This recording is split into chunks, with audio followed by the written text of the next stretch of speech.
Halo,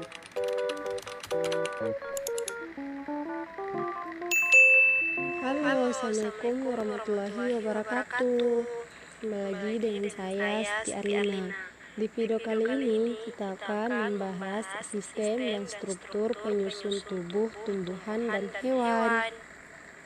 Jadi di sini ada sel tumbuhan dan sel hewan. Sel tumbuhan adalah sel yang menyusun fungsi kerja dari seluruh fungsi kehidupan tumbuhan. Sini sel tumbuhan terbagi menjadi 4, yaitu yang pertama memiliki dinding sel, plastida, dan vakuola. Yang kedua memiliki bentuk yang tetap. Yang ketiga tidak memiliki sentrosom dan sentriol. Yang keempat tidak memiliki flagel. Sedangkan sel hewan adalah salah satu bagian dari kelompok sel eukariotik yang memiliki DNA dalam inti sel dan dikelilingi membran inti bernama nukleus.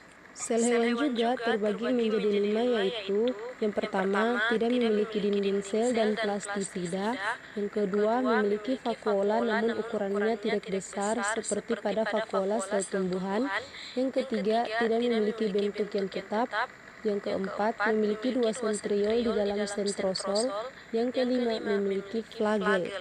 Pertumbuhan dan perkembangan hewan secara umum dibagi menjadi 2, yaitu yang pertama fase embrionik dimulai dari zigot sampai embrio, yang kedua fase pasca embrionik dimulai sejak terbentuknya embrio. Selanjutnya kita akan membahas tentang organ tumbuhan. Yang pertama yaitu daun. Daun adalah bagian tanaman yang tumbuh berhelai-helai pada ranting sebagai alat bernapas dan mengelola zat makanan. Yang kedua adalah bunga atau kembang, adalah alat reproduksi seksual pada tumbuhan berbunga. Pada bunga terdapat organ reproduksi yaitu benang sari dan putik. Yang ketiga adalah buah. Buah adalah hasil reproduksi antara putik dan serbuk sari pada tumbuhan. Yang keempat adalah batang. Batang merupakan salah satu dari organ dasar tumbuhan berpembuluh. Batang adalah sumbu tumbuhan, tempat semua orang lain bertumpu dan tumbuh. Yang terakhir adalah akar. Akar merupakan bagian tumbuhan yang arah tumbuhnya ke dalam tanah dan umumnya berada di dalam tanah. Selanjutnya kita masuk ke jenis-jenis akar. Yang pertama, akar napas. Akar napas adalah akar yang naik ke atas tanah, khususnya ke atas air seperti pada tanaman bakau. Contohnya pohon pandan, bakau, pohon kayu, api, dan lain-lain. Yang kedua yaitu akar tunggang. Akar tunggang adalah akar yang besar, sentral, dan dominan dari mana akar lain bertunas secara netral. Biasanya akar tunggang agak lurus dan sangat tebal, bentuknya meruncing dan tumbuh langsung ke bawah. Contohnya pohon jeruk, jambu, asam, jati, mangga, nangka, kapas, kacang hijau, wortel, rambutan, dan lain-lain. Yang ketiga yaitu akar serabut. Akar serabut adalah akar yang terdiri dari kumpulan akar-akar dengan ukuran dan panjang yang sama.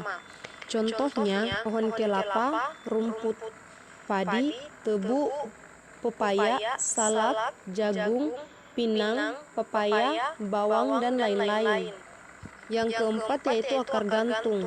Akar gantung ini berasal dari batang tanaman yang tumbuh dan berkembang ke bawah sehingga menggantung di udara. Contohnya pohon beringin, anggrek, kalajengking, dan lain-lain. Sedangkan yang terakhir yaitu akar lekat. Akar lekat adalah akar yang digunakan pada tumbuhan untuk melekatkan diri pada tumbuhan lainnya atau medium lainnya seperti tembok dan batu. Contohnya tumbuhan lada, sirih, dan lain-lain. Yaitu jenis batang. Di sini jenis batang terbagi menjadi beberapa yaitu batang berkayu, batang rumput, dan batang basah. Batang berkayu memiliki kambium. Kambium batang berkayu memiliki kambium. Kambium mengalami 2 arah pertumbuhan, yaitu ke arah dalam dan ke arah luar. Ke arah dalam kambium membentuk kayu, sedangkan ke arah luar membentuk kulit galani. 2 arah pertumbuhan, yaitu ke arah dalam dan ke arah luar. Ke arah dalam kambium membentuk kayu, sedangkan ke arah luar membentuk kulit. Sedangkan batang rumput Tumbuhan batang rumput memiliki ruas-ruas dan umumnya berongga. Batang jenis ini mudah patah dan tumbuhannya tidak sebesar batang berkayu, misalnya tanaman padi, jagung, dan rumput.